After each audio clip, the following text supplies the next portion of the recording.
في نتائج مهمه جدا بنحصل عليها لما نقدر نفسنا كويس. يعني اول حاجه ان انت هتبطل يعني تيجي على نفسك عشان خاطر ترضي الناس.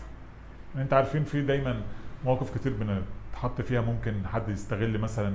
ان احنا مثلا نكون محرجين من حاجه معينه، ان احنا مش هنقدر نقول له لا، فنقول خلاص نيجي على نفسنا عشان خاطره. حد يقول لك مثلا تحب او تيجي معايا مثلا عشان نجيب حاجه من المكان الفلاني، وانت تكون ممكن مجهد وتعبان وفي اخر اليوم ومش قادر تتحرك، بس تقول له ماشي اجي معاك عشان هو ما يزعلش. وقتها انت لما تكون مقدر نفسك كويس مش هتعمل حاجه زي كده، الا بقى لو انت فعلا رايح بنيه ان انت عايز تساعد الشخص ده، لكن مش هتروح بنيه ان انت يعني عشان ما تزعلوش او هتيجي على نفسك عشان خاطره. برضو من الحاجات او النتائج اللي بتحصل لما انت تكون مقدر ذاتك بشكل مناسب، هو ان انت يعني خلاص هتبقى يعني بالنسبه لك تستقبل المجاملات بصدر رحب.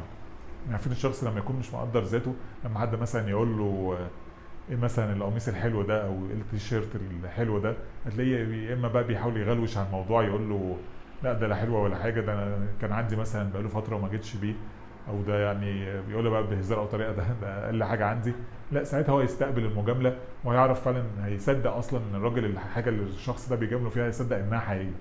ممكن لو هو مش مقدر ذاته هيكون حاسس ان الشخص اللي قدامه ده بيجامله او بيضحك عليه، لكن هو فعلا لما يكون مقدر ذاته هيستقبل ان المجامله دي حقيقيه، وبالتالي مره مع الثانيه مع الثالثه تقديره بذاته برضه هيزيد اكتر عشان هو مقدر ذاته، فبيركز على تقدير ذاته فبالتالي تقدير ذاته او تقديره لنفسه هيزيد، بالاضافه ان هو بقى يبقى عنده احساس كده بالسلام الداخلي، ويختفي بقى الاحاسيس اللي هو ممكن يحس بيها الاحاسيس السلبيه، والافكار بقى السلبيه دي كلها تختفي من دماغه. فاهم حاجه ان انت لما تكون دايما شايف ان انت فعلا تقدر ذاتك وان انت تستحق تقدر ذاتك.